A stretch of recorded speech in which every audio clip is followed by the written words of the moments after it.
Come. Come on, Edward. Eva.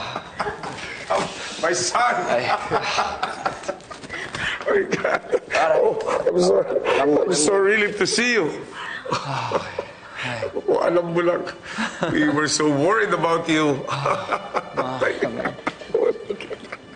Oh, careful, hurts. careful. It's gonna my God. Oh, my God. Pa. I was so worried about you too. Narinig ko yung nangyari. Nagkasakit pa kayo dahil sa pag-aalala niyo sa akin. That's nothing. You're here. A good thing I was here. Yes. I got that hot nurse to take care of him. And I also helped out in the family business. Teka lang ha. You're back with the company again? Yes, I am. And the best part is so far no complaints from that. Right? Wow. True? So far, so good. Ang laki ng naitulong ng kapatid mo nitong past days, Edward. There was another thing I did. Oh! Binalik ko ng buhay at ligtas yung pinakamamahal niyong bunso. And I will never forget your heroic deed, son. Habang buhay ako magpapasalamat sa pagkakaligtas mo sa iyong kapatid. Ha? You hear that?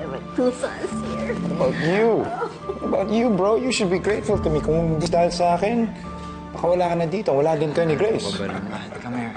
Dahil masakit. Come here.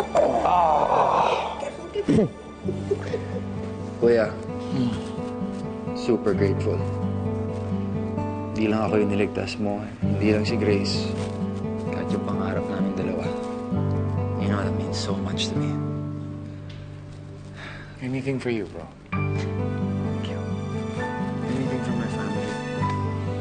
Natutuwa lang ako. At finally, nakakatulong na ako sa inyo. Ikaw na yung superhero ng pamilya, no? Ganun ba? Ikaw na yung hero. Saan ka sinapak? Ay!